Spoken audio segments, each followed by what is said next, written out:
आशीष, हर स्नान पर कुछ कुछ बदलाव होते हैं। अब जब अगला स्नान सामने है 26 तारीख को महाशिवरात्रि का, तो किस तरीके के इंतजाम किए गए हैं, क्या बदलाव किए गए हैं, ट्रैफिक को नियंत्रित करने के लिए किस तरीके के इंतजाम है, और जो आम श्रद्धालु वहां पर पहुंच रहे हैं उन्हें किन किन बातों का ख्याल रखना होगा?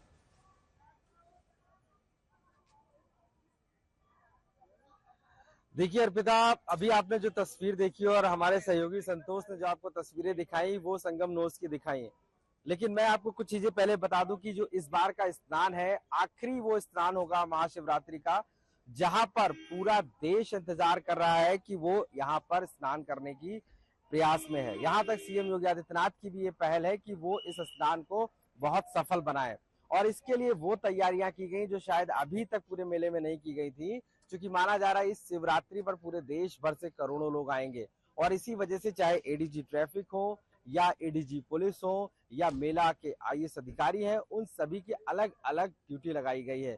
जहां पर मैं खड़ा हूं, यहाँ पर आपको एक खूबसूरत तस्वीर मैं इस पूरे महाकुंभ की दिखाता हूं, जहां पर आप हजारों की तादाद में सिर्फ बोट्स देख पाएंगे। यानी ये जो बोट्स चल रही हैं, और ये सारे लोग हजारों की तादाद में दूर तक आपको देखिए सिर्फ और सिर्फ बोट से लोग संगम में स्नान। तस्वीर है जो ये बयां करती है कि किस कदर लोग संगम में नहाने के लिए दिन और रात एक करके इस महाकुंभ में पहुंच रहे हैं, और यही वो वजह है जो इस तस्वीर के जरिए हम बयां कर सकते हैं। यानी कि महाकुंभ जो लोगों की आस्था का केंद्र है, महाकुंभ जहां पर हर व्यक्ति पहुंचना चाहता है, और महाकुंभ वह जहां पर संगम में डुबकी लगाकर इस पूरे 144 वर्षों या 12 वर्षों का जो कहते हैं पुण्य है वो लेना चाहता है। तो इस लिहाज से ये बहुत महत्वपूर्ण है कि सीएम योगी आदित्यनाथ ने वो सारी तैयारियां की हैं, वो सभी। तो ये तस्वीरें भी आप दिखा रहे हैं किस तरह के इंतजाम है आशीष, वो भी आप हमें बता रहे हैं। बहुत बहुत शुक्रिया आप दोनों का, संतोष और आशीष, जानकारी हम तक पहुंचाने के लिए। उधर दीनदयाल उपाध्याय स्टेशन पर लोगों की भारी भीड़ उमड़ रही है। महाकुंभ में स्नान के बाद श्रद्धालु वापस घर लौट रहे हैं, और इस दौरान ट्रेन में चढ़ने के लिए लोग कड़ी मशक्कत कर रहे हैं। ये रिपोर्ट जरा देखिए।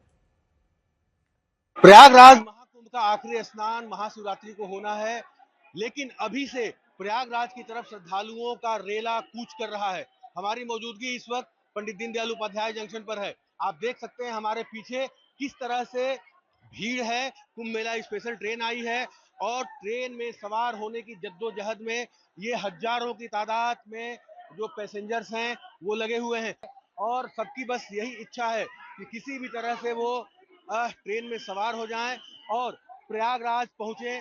वहां पर देखिए यहाँ मारपीट भी हो गई, ट्रेन में चढ़ने के लिए लोग मारपीट तक कर दे रहे हैं। आलम यह है कि देखिए देखा जा सकता है कि ये तमाम लोग ये मारपीट कर रहे हैं, और देखिए मारपीट शुरू हो गई यहाँ पर। और ये देखिए ये आलम है कि मारपीट तक की नौबत आ जा रही है, और लोग जो है वो ट्रेन में चढ़ने के लिए तमाम लोग जो हैं वो मारपीट कर रहे हैं। देखिए ये तस्वीरें हैं, देखिए ये यहाँ मारपीट शुरू हो गई है, और ये देखिए तस्वीरें देखिए यहाँ पर मारपीट शुरू हो गई है। देखा जा सकता है कि ये तमाम लोग जो हैं वो आप जरा दिखाते रहिएगा। देखिए ये पुलिस के जवान भी यहाँ पहुंच गए हैं और उनको हटा रहे हैं। तो आलम यह है कि किसी भी तरह से बस लोगों की ये जद्दोजहद है कि वो ट्रेन में सवार होकर पहुंचे। ये आरपीएफ की कमांडो टीम है जो यहाँ पहुंची है और लोगों को अलग कर रही है।